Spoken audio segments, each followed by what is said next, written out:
Good morning and welcome to today's update on the AnchorLine news. Delivering nothing but the truth, your news, our business, your eager is our update.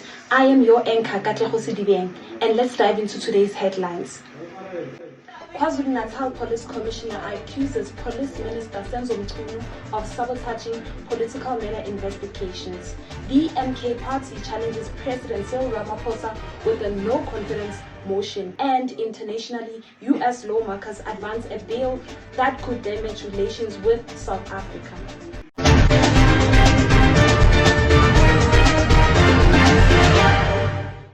Welcome back. Let's get back to the news. KwaZulu-Natal's Police Commissioner, Lieutenant General Nhlanhla Mkhwanazi, has accused Police Minister Senzo Mchunu of shutting down the political killing task team, protecting corrupt politicians and criminal networks. The unit formed in 2018 after the assassination of the ANC activist Musa Wenkosi Qashana Mchunu, investigated more than 600 political cases, made 436 arrests, and seized 156 firearms. But after it was disbanded, more than 120 cases were left untouched. Critics say that this move undermines justice and emboldens powerful syndicates that reach into parliament, law enforcement, and even the courts. Let's go live to our field reporter in Limpopo. Good afternoon. My name is Lana Sontara, and I would like to welcome you in our YouTube channel. We are in Limpopo Mankweng, and we are with Kamarelo. So there are allegations that there's a corruption that is going on in our South African country.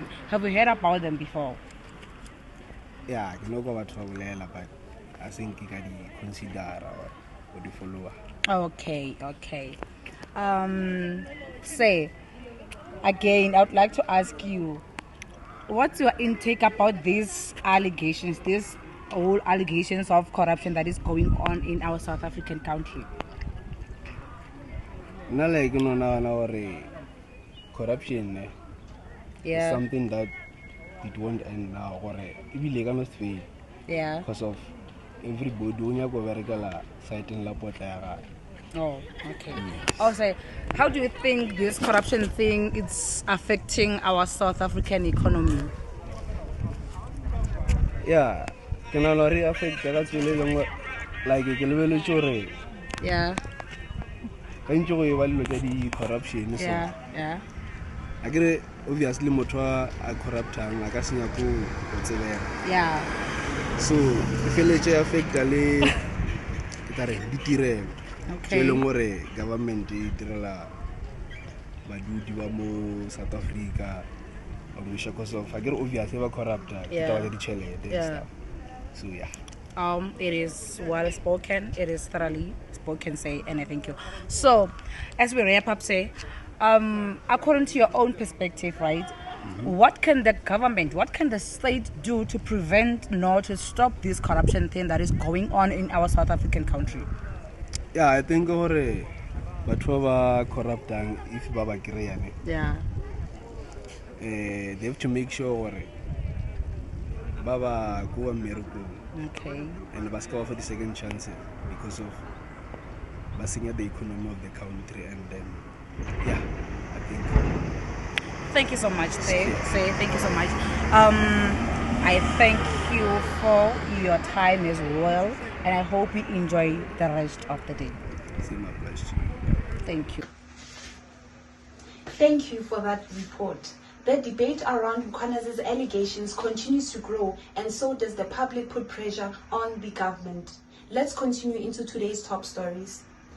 The MK party has filed a motion of no confidence in President Cyril Ramaphosa. They argue that placing Minister Mchunu on special leave instead of firing him amounts to shielding corruption. They've also turned to the Constitutional Court, accusing Ramaphosa of undermining accountability by ignoring legal deadlines. Law professor Farouz Kachelia has been appointed acting police minister in Mchunu's absence, but critics say this is too little and too late.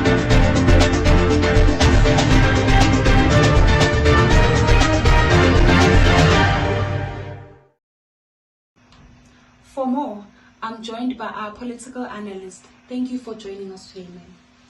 What's your analysis on the president's decision in putting Khashana Mchunu on leave instead of firing him? I think Ramaphosa is working a fine line by suspending Mchunu. He appears to act by not firing him. He's protecting the party's unity. The danger is that this may awaken the public's trust and might make the government seem unstable or decisive.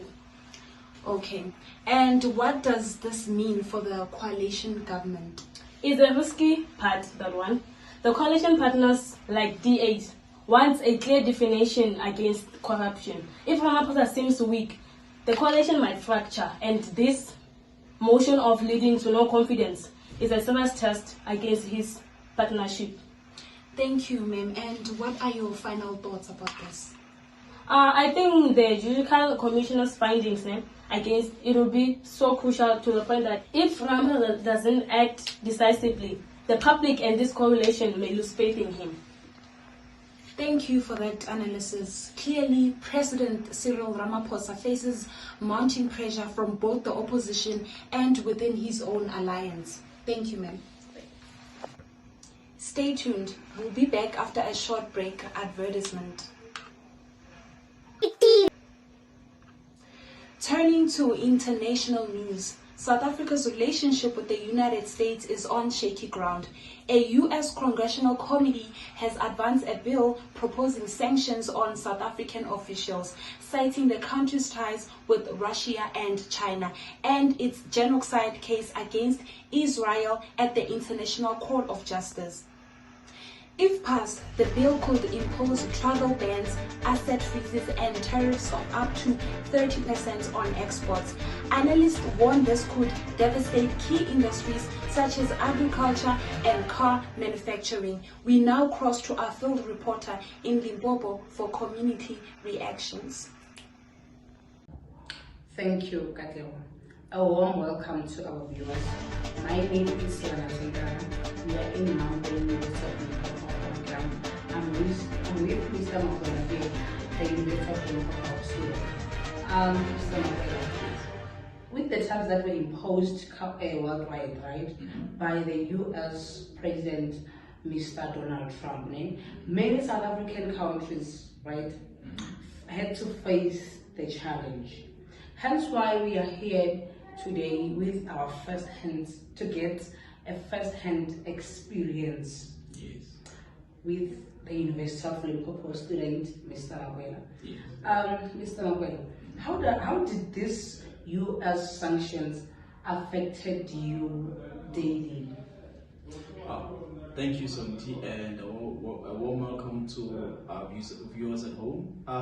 Sonti, first of all, it is no secret that life as a student is not easy. People might think that while we are here on campus, everything is just running smoothly.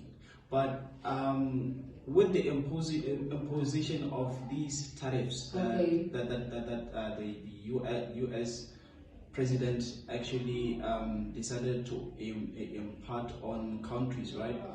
This decision alone has actually affected me, myself personally, on how I spend my money, because again, funding is limited for a student, and it's already difficult having to juggle how you spend your money in order to make sure that you have enough food, you have enough gadgets to actually support you when you're doing your everyday or day-to-day study, right? So imagine having limited funds and you have to go and buy food, and the food price has already gone up. Imagine inflation, 15% already, right? And then you have to buy a laptop so that you can attend, like write assignments. And then when you go to the shops, like you can even barely afford the laptop that you need. This actually kind of affects how you as a student, like your input on your academic studies, it actually gets affected, and you end up, debunking, and then you lose like that motivation that you once had.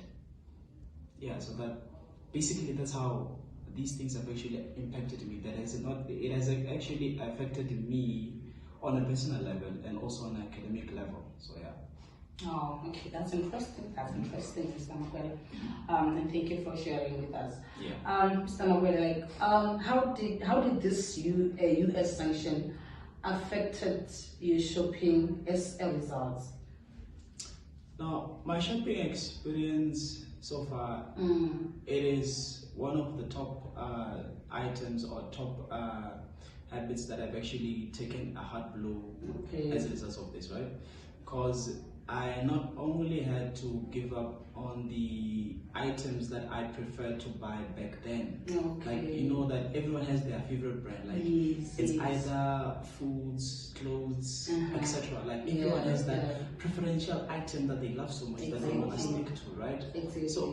So this actually forced my hand to actually find other alternatives. Well, despite this being a bad thing on my side, but it is actually have been good on the economy, because right now I'm able to support local businesses. I get to buy items like Batu, like Umama sneakers, and also buy Boma sneakers. Yeah, Boma sneakers. Yes, you know them. Yes, I know them. Yeah, like imagine back then going to at certain supermarkets buying imported goods like tomatoes or vegetables. But now I get to buy those fat juicy ones from ZZB, right? Yeah. I'm like, it actually helps boost the economy, and actually, like, I don't have to stress too much about buying expensive things, and actually get enough change to actually spoil my girlfriend a little bit. Oh. No, thank you for sharing your experience with us, Mr. Makwele. Thank you so much. Until we meet next time. Bye. Thank you. Thank you, Ms. Sontaga, for the interview. We appreciate the community's insights. A sobering reality for South Africa's economy. With silence from the government so far, the uncertainty is growing. And that's it for today on the AnchorLine News. From explosive allegations at home to growing tensions abroad, South Africans are demanding accountability, and the world is watching. Next up, your weather update.